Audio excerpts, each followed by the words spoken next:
to Yes, the next number one? 4. All right. So that's acts of service. So I did mention that just now. And for me, that's a biggie, and for most men, I'm sure you would agree Hi guys. relate to this as well. Okay.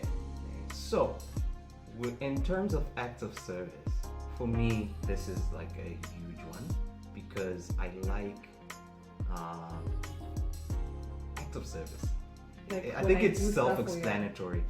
It's being served, being honored, doing things, not buying gifts, not saying words of affirmation, not the spending of the quality time. I'm not saying those are not important. I'm saying I hold that acts of service higher than the other stuff because for me it's pretty much.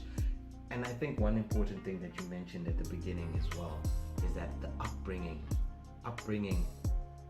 has an impact on how you interpret the world, how you look at the world, obviously, because I can't look at the world through American eyes if I wasn't born in America.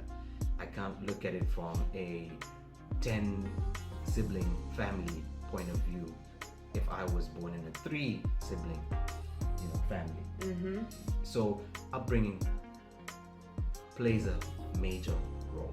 So for me, acts of service, growing up, with my dad, it was something that he also appreciated. Like African parents, you do something, they see that you've done something, and they look at that like, okay, my son, and then my dad will be proud or whatever. Give you a blessing. And they give you something, or they give you a word of affirmation, and you feel like, okay, I've done something, I've fulfilled something, that makes me feel mushy-gushy inside.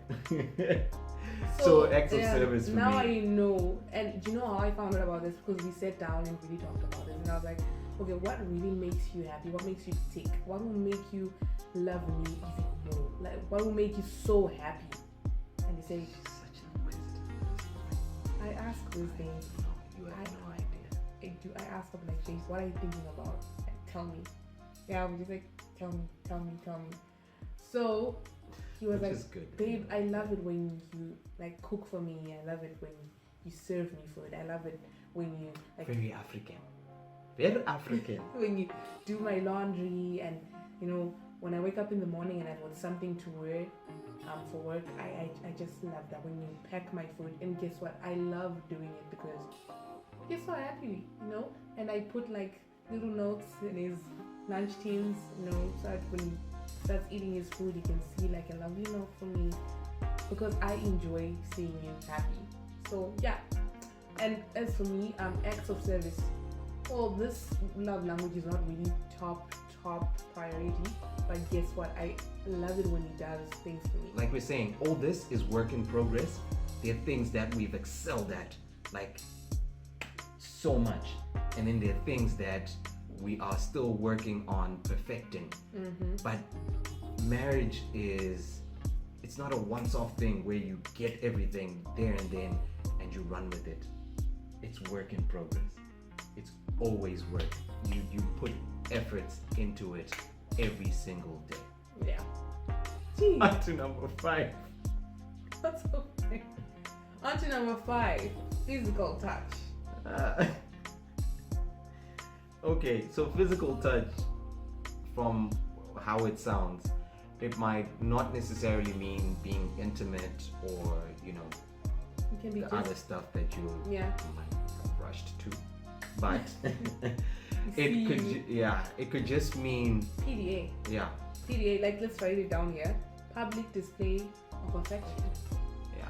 So it could be PDA, it could be hugs, it could be just a brush of the hair off your face, it could be just a pinch on the chin, it could be a kiss on the forehead, it could be a stroke of the hand, but just those type of gestures where someone feels you as opposed to hears you or sees you, but they also feel you, so that for some people is a love language that's above all the other love languages.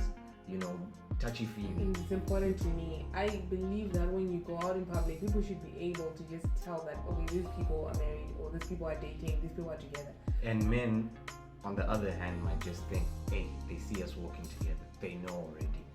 What's the But big some deal? men are touchy. I've seen certain couples with men is all over his wife. And Yes, it's but I'm so saying romantic. in general, men gravitate more towards not displaying Because that. I've seen certain couples, especially like the old couples. I guess maybe during that time it wasn't really encouraged to be too affectionate in public. I don't know. I've seen the royal family as well. They don't believe in PDA. So you would be shocked. You'd be told, they're actually married. And you'd be like, oh, I thought they were just relatives. Because like the wife, even in church, the wife will be sitting that side and the husband will be sitting on the other corner.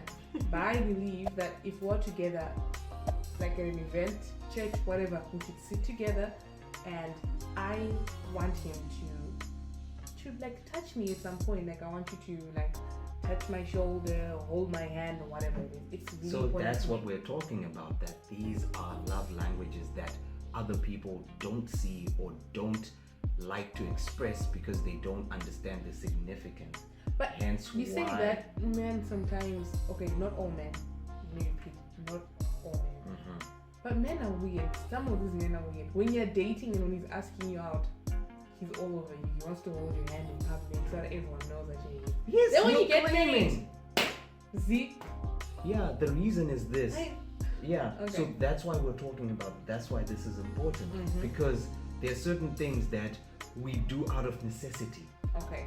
Yeah, not we as So in you want men to mark only. the territory. No, wait. Okay. Not men only, but I'm saying when you're dating, Okay. there are certain things that you keep back, there's certain things that you exude so that you secure the bag. person.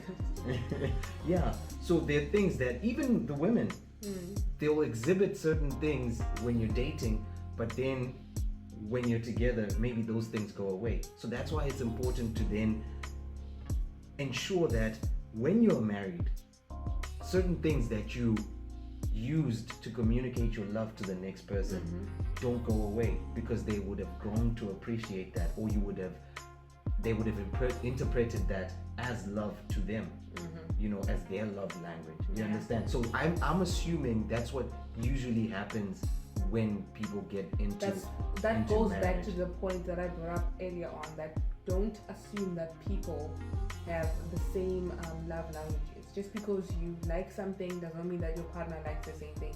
You need to be able to compromise.